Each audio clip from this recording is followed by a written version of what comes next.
बस अब से कुछ देर पहले प्रधानमंत्री नरेंद्र मोदी अमेरिका पहुंच चुके हैं। अपने 3 दिन के दौरे पर फिलाडेल्फिया पहुंच चुके हैं नरेंद्र मोदी। अमेरिका पहुंचने पर प्रधानमंत्री नरेंद्र मोदी का शानदार स्वागत हुआ। प्रधानमंत्री मोदी ने भारतीयों के बीच, भारतवंशियों के बीच जाकर उनसे मुलाकात की। पीएम के दौरे को लेकर अमेरिकी राष्ट्रपति ने ट्वीट किया और लिखा कि प्रधानमंत्री मोदी का घर में स्वागत। बाइडेन ने मोदी को अपना और अपने राष्ट्र यानी कि अमेरिका का मित्र बताया। आपको बता दें कि प्रधानमंत्री नरेंद्र मोदी आज ही रात 10:30 बजे जो बाइडेन से मुलाकात करेंगे और दोनों के बीच द्विपक्षीय बातचीत होगी। इसके साथ ही रात को क्वाड शिखर सम्मेलन में प्रधानमंत्री नरेंद्र मोदी हिस्सा भी लेंगे। तो प्रधानमंत्री नरेंद्र मोदी की ये महत्वपूर्ण बैठक आज रात 10 बजे होनी और उससे पहले ये जो तस्वीरें हम आपको दिखा रहे हैं, ये प्रवासी भारतीय हैं जो प्रधानमंत्री नरेंद्र मोदी को देखकर फूले नहीं समा रहे और उनका स्वागत करने के लिए वो एयरपोर्ट पर पहुंचे थे। तो प्रधानमंत्री नरेंद्र मोदी सभी का अभिवादन स्वीकार करते हुए ये तस्वीरें हम आपको दिखा रहे हैं। मोदी मोदी के नारे लगे। श्वेता सिंह हमारी संवाददाता कुछ ही देर में हमारे साथ जुड़ेंगी। वो प्रधानमंत्री नरेंद्र मोदी के इस दौरे को कवर कर रही हैं और उसके बाद हम आपको लीजिए आ गई श्वेता। श्वेता, जबरदस्त मोदी मोदी के नारे, स्वागत। नजरें भारतीय समय के अनुसार 10:30 बजे जो बाइडेन से मुलाकात पर हैं। ये कितनी महत्वपूर्ण मुलाकात होगी श्वेता? महत्वपूर्ण मुलाकात होगी। जो बाइडेन भी इस चीज को लेकर बहुत उत्साहित है। उनकी तरफ से भी ये कहा गया है कि अगर अपने घर पर वो क्वाड नेताओं को होस्ट कर रहे हैं तो उस नेता के लिए कितनी बड़ी बात ये हो जाती है। उन्होंने इस बात को खास करके कहा, सभी नेता जो क्वाड समूह के बाकी दोस्त देश हैं, उन सब का स्वागत करते हुए उनकी तरफ से आधिकारिक तौर पर यह बात कही गई है। सईद, अगले साल अगली बार जो क्वाड की बैठक होगी तो वो भारत में होगी और उससे पहले जो बाइडेन का भी आखिरी मौका है और जो जापान की तरफ से किशिदा है उनका भी आखिरी क्वाड बैठक होने वाली है। तो ये निजी तौर पर भी समझिए कि बड़ा महत्वपूर्ण है। और इसके साथ ही भारत से जिस तरीके की सहभागिता सबकी रहती है और जिस तरह से हाल ही में यूक्रेन और रूस होकर प्रधानमंत्री आए हैं, तो उन सारी चीजों के बीच जो बाइडेन यहाँ पर प्रधानमंत्री मोदी से बातचीत करना चाहते हैं और चूंकि डेलावेयर में है, उनके घर पर है, तो इस वजह से उसका महत्व और ज्यादा बढ़ जाता है। क्योंकि जब एक अमेरिकी राष्ट्रपति अपने घर पर होस्ट करता है इन सभी नेताओं को, तो इस समूह में उनकी कितनी आस्था है वो बात स्पष्ट होती है। सही, क्वाड को लेकर आपने 2 बार उल्लेख भी उसका किया। आज रात को ही ये शिखर सम्मेलन होगा, इसका क्या महत्व है श्वेता? देखिए सही, शुरुआत तो इसको हम उस हिसाब से देखें कि चीन चूंकि इस पूरे क्षेत्र में एक साथ साझा चुनौती सबके लिए बना हुआ था। हालांकि अमेरिका की तरफ से बार बार ये कहा जाता है कि कोई भी एंटी चीन फोरम नहीं है, इस तरह की चीजों को न हवा दें, लेकिन जो फैसले रहते हैं वो कमोबेश इसी के इर्द गिर्द रहते हैं। चाहे ऑस्ट्रेलिया हो, जापान हो, भारत हो, अमेरिका हो, सबका साझा जो इंटरेस्ट है इसमें वो इस हिसाब से हो जाता है। हालांकि इसकी और भी कई पहलू हैं क्वाड देशों की इस मुलाकात के, लेकिन चूंकि दुनिया इस समय एक ऐसे माहौल से गुजर रही है जहां पर हर एक दिन किसी नए संघर्ष को लेकर आता है, चाहे वो इजराइल का गाजा में चलता हुआ युद्ध, लेबनान तक जिस तरीके से वहां पर पेजर ब्लास्ट हुए और उसके बाद से वॉकी टॉकीज में विस्फोट हुआ, वो सारी चीजें चल रही हैं। इसके साथ ही जो यूक्रेन का संघर्ष है रूस के साथ, उसका खत्म न होना, तो पूरी दुनिया इन चीजों को लेकर चिंतित इसलिए हो जाती है क्योंकि पूरी दुनिया की अर्थव्यवस्था पर इसका सीधा प्रभाव पड़ जाता है। और इसीलिए क्वाड में चीन और रूस दोनों की बात बाइडेन की तरफ से प्रधानमंत्री मोदी से भी की जानी है। क्योंकि चीन के साथ हमारा अपना एक तो रिश्ता, और रूस के साथ चूंकि जब पुतिन से मिलने भी गए थे, जब रूस गए प्रधानमंत्री मोदी, उसके बाद से ही बहुत ज्यादा इस पर चर्चा हुई थी कि गले मिले थे, उसको लेकर बहुत तरह की बातें कही गई। लेकिन दुनिया ये भी समझती है कि अगर यूक्रेन रूस के बीच कोई शांति का रास्ता निकलना है तो उसमें भारत की भूमिका बहुत महत्वपूर्ण हो सकती है। श्वेता, जापान, ऑस्ट्रेलिया और अमेरिका, ये 3, और चीन हमारा दुश्मन, अगर हम 3 से अच्छे संबंध बनाते हैं और ये सिक्योरिटी को लेकर महत्वपूर्ण क्वाड है, तो हम चीन पर कैसे एक दबाव बना सकते हैं?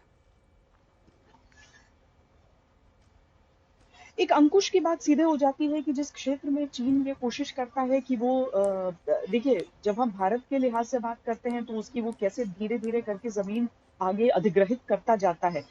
जब जापान के साथ उसके रिश्ते आ जाते हैं तो वहां पर हम देखते हैं कि किस तरीके से पूरे समुद्री क्षेत्र जो होता है वहां पर किस तरह की वो परेशानियां करता है।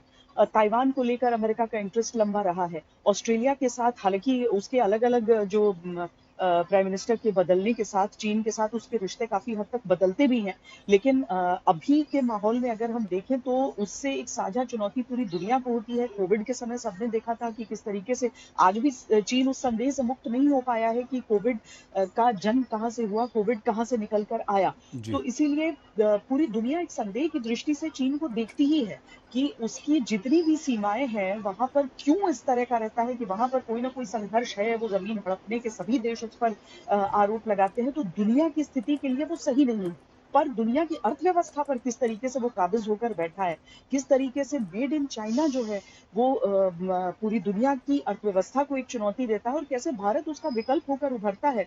हालांकि इसके लिए अभी बहुत सारे कदम और उठाने होंगे, लेकिन एक विकल्प तो है ही। कंपनियां वहां से छोड़कर भारत में आकर अगर अपना प्रोडक्शन करना चाहती हैं तो भारत जैसे लोकतांत्रिक देश के आगे आने से चीन को अगर इस पे एक चुनौती होती है तो पूरी दुनिया की बेहतरी, पूरी दुनिया की भलाई होती है उसमें। और इसीलिए दुनिया के बाकी देश भारत को एक दोस्त के तौर पर देखकर और अपने कदम आगे बढ़ाना चाहते हैं ताकि चीन की उस जो एक तरह से एक छत्र जी। राज उसका जी। मैन्युफैक्चरिंग में बनता है, उसे तोड़ने के लिए भी, ताकि विश्व के हित में रहे।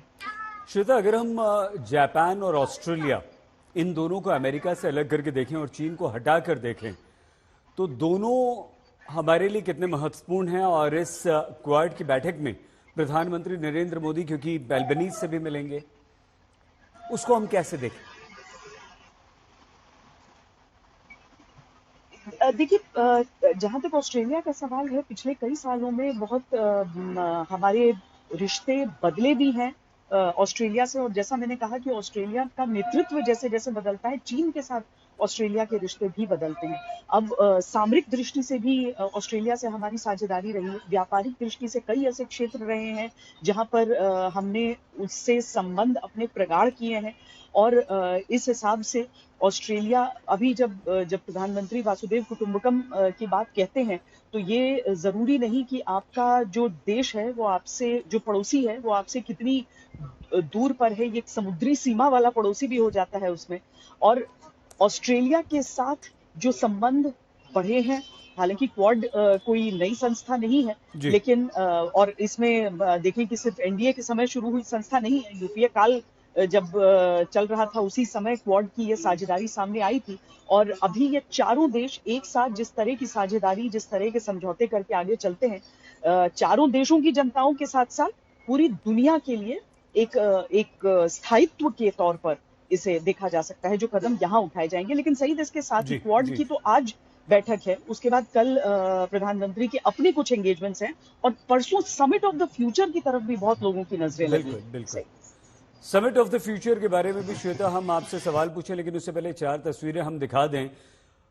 प्रधानमंत्री नरेंद्र मोदी अमेरिका पहुंच चुके हैं और भारतवंशियों के बीच प्रधानमंत्री पहुंच गए। वहां मोदी मोदी के नारे लग रहे थे, सब बेहद उत्साहित थे। जो बाइडेन से द्विपक्षीय मुलाकात होगी भारतीय समय के अनुसार 10:30 बजे। हम आपको सीधे लिए चलेंगे, श्वेता हमारे साथ होंगी वहां से मौजूद। और क्वाड की बैठक में अगर प्रधानमंत्री नरेंद्र मोदी यहाँ जापान, ऑस्ट्रेलिया से अलग अलग बात भी करेंगे, जिसका महत्व श्वेता यहाँ पर बता रही हैं, तो ये काफी महत्वपूर्ण हमारे लिए इसलिए भी हो जाता है कि प्रधानमंत्री नरेंद्र मोदी, श्वेता बताइए, आप जिस बात का उल्लेख कर रही थी, अगर उसे हम चीन से अलग और इस सिक्योरिटी के मुद्दे पर बने क्वाड से अलग देखते हैं तो एक बेहतरीन फ्यूचर की तरफ आगे बढ़ने में क्वाड के ये चारों देश कैसे भागीदार बन रहे हैं? सही, जैसे कि हम चर्चा कर रहे थे क्वाड के साथ साथ समिट ऑफ द फ्यूचर की भी, और जो आप एक अहम बात कह रहे हैं कि कैसे इंडिविजुअल देशों के साथ जो मुलाकातें होंगी। देखिए, क्वाड की तो ये मुलाकात है, लेकिन इसके साथ ही प्रधानमंत्री के कई बायलैटरल्स भी होने हैं, जिनमें से कुछ शेड्यूल्ड हैं और कुछ अभी भी तय होने हैं कि किनसे मुलाकात हो सकती है। अब जाहिर है कि ऐसे में प्रधानमंत्री जिन देशों से मुलाकात करेंगे और जैसे जैसे धीरे धीरे हमारे सामने वो तस्वीर साफ होती है, हम बेहतर तरीके से उसको रख पाएंगे। लेकिन अभी प्रधानमंत्री मोदी के जापान के साथ मुलाकात, जो कि हम पिछले काफी समय से देख रहे हैं, G7 के लिए जितनी बार प्रधानमंत्री वहां पर गए हैं, या फिर जिस तरह की साझेदारियां जापान के साथ बढ़ी हैं, भारत और जापान के लोगों का अपना एक लंबा इतिहास रहा है सहयोग का, तो वो अपनी जगह पर भारत की स्थिति को और मजबूत करता है, क्योंकि वो एक अग्रणी देश है, कम से कम जब हम तकनीक की बात करते हैं तो उस हिसाब से। और वहां पर जो साझेदारी आती है, उससे भारत के भीतर कई सारी ऐसी उम्मीदें बढ़ती हैं जो आर्थिक तौर पर हमारी बेहतरी की ओर मानी जाएंगी। लेकिन साथ ही सईद, यहाँ पर क्योंकि बहुत चर्चा हुई जो संयुक्त राष्ट्र की भूमिका और उसकी अहमियत को लेकर, जिसकी वजह से जब समिट ऑफ द फ्यूचर की परिकल्पना की गई, उस समय ये हुआ कि क्या अव्वल तो ये कि जो जो जो इसके स्थायी सदस्य देश हैं वो इस बात को मान रहे हैं कि अब बारी है कुछ बदलाव की, कुछ कदम आगे बढ़ाने की, और दुनिया की उन हकीकत को कबूल करने की, जिसको लेकर शायद आंखें मूंद रहे थे अभी तक वो जो स्थायी सदस्य देश थे। अब उसमें जब समिट ऑफ द फ्यूचर होता है, तो सब प्रतीक्षा कर रहे हैं इस बात की कि प्रधानमंत्री मोदी जब उसमें बोलते हैं तो वो किस तरह की बातें सामने रखते हैं। आपको याद होगा जी। जब प्रधानमंत्री ने रूस यूक्रेन युद्ध के बाद not an era of war कहा था, तो पूरी दुनिया ने उसे हाथों हाथ उठाया था, और कई देशों के नेताओं ने, यहाँ तक कि जो बाइडेन ने भी उस बात को रिपीट किया था, दोहराया था कि मोदी जी ने भी ये बात कही है। अब यहाँ पर वो कहते हैं, देखिए, एक तो वो नजरिया होता है कहना कि जो बड़े बड़े देश हैं एक साथ बैठ के वो अगर कोई चर्चा भी कर लेते हैं तो उससे जमीन पर क्या फर्क पड़ रहा है। लेकिन इस बार कोशिश ये है और उम्मीद ये है कि जमीन पर फर्क उससे पड़े, केवल बातें ना वहां पर कही जाए, बल्कि सही मायने में कोशिशें हों शांति स्थापित करने के लिए। सही, बिल्कुल श्वेता, आप बने रहिए हमारे साथ। फिलाडेल्फिया से ही हमारी संवाददाता रोहित शर्मा भी हमारे साथ जुड़ चुके हैं। श्वेता तो हैं, उनसे तो बात हम कर ही रहे हैं। रोहित, जो बाइडेन ने एक ट्वीट किया, जी, प्रधानमंत्री नरेंद्र मोदी को कहा कि न सिर्फ मेरे बल्कि राष्ट्र यानी कि अमेरिका के भी मित्र, इस बात की गंभीरता क्या है और हमारे लिए ये बात कितनी महत्वपूर्ण है? देखिए, बहुत महत्वपूर्ण है जब राष्ट्रपति बाइडेन का, और आप ये समझाना भी जरूरी है कि किस तरह से ये क्वाड समिट जो है वो प्लान की गई यूएस द्वारा। जो बाइडेन ने जो है अपने घर में, अपने होम टाउन जहां हम लोग हैं अभी फिलहाल, विल्मिंगटन डेलावेयर, यहाँ पे इस क्वाड समिट को रखा है। यहाँ पे वो प्रधानमंत्री मोदी जी से मिलने वाले हैं। और एक बार बार जो बाइडेन ये बात कहते रहे हैं कि जो उनकी जो पर्सनल रिलेशनशिप्स है वो रिफ्लेक्ट होती है इसमें। तो बहुत ही वार्म वेलकम किया है उन्होंने प्रधानमंत्री मोदी जी का। एक वन ऑन वन मीटिंग हमें देखने को मिलेगी, जिस मीटिंग में प्रधानमंत्री मोदी जी जो बाइडेन से मुलाकात करेंगे, और कहीं ना कहीं उनके जो पिछले 4 साल में, उनके कार्यकाल में जिस तरह से भारत और अमेरिका के संबंध बड़े अच्छे हुए हैं, बड़े हैं, आई थिंक वो एक रिफ्लेक्शन होगा, एक थैंक यू होगा कहीं ना कहीं प्रधानमंत्री मोदी द्वारा राष्ट्रपति बाइडेन को, और सिमिलरली राष्ट्रपति बाइडेन द्वारा नरेंद्र मोदी जी को। और बहुत इंपॉर्टेंट मीटिंग्स हैं इसके बाद, बायलैटरल मीटिंग्स है, उसके बाद क्वाड की समिट है जिसमें काफी चीजों पे चर्चा होगी। हम नेशनल सिक्योरिटी एडवाइजर जेक सलिवन के बैकग्राउंड कॉल पे थे, जिसपे उन्होंने चर्चा की रशिया की, और किस तरह से प्रेसिडेंट बाइडेन खुद सुनना चाहते हैं प्रधानमंत्री मोदी से कि क्या कॉन्वर्सेशन हुई थी यूक्रेन में और रशिया में, क्योंकि प्रधानमंत्री मोदी खुद वहां गए थे थोड़े दिन पहले, हमने देखा एनएसए डोवाल साहब भी वहां पे गए थे। तो बहुत ही ज्यादा महत्वपूर्ण चर्चा होने वाली है, और बहुत ज्यादा इंपॉर्टेंट है ये मीटिंग जो आज होने वाली है, बायलैटरल और साथ ही साथ जो क्वाड की मीटिंग है वो। बायलैटरल, क्वाड, जिन दोनों मुद्दों पर विस्तार से हम श्वेता से भी चर्चा कर रहे थे, श्वेता सिंह, रोहित शर्मा, बहुत धन्यवाद आप दोनों का। 10:30 बजे जब मीटिंग होगी तो हम एक बार फिर से श्वेता के पास आपको लिए चलेंगे। इस समय की बड़ी खबर यही है कि प्रधानमंत्री नरेंद्र मोदी अमेरिका पहुंच चुके हैं। अब से कुछ देर पहले फिलाडेल्फिया पहुंचे हैं और वहां पर शानदार उनका भारतवंशियों ने स्वागत किया है। प्रधानमंत्री ने भारतीयों के बीच जाकर उनसे मुलाकात की है और 10:30 बजे अमेरिकी राष्ट्रपति जो बाइडेन से उसकी मुलाकात होगी। हम रुक रहे हैं यहां पर एक छोटे से ब्रेक के लिए। आप प्लीज अपना बहुत ख्याल रखिएगा।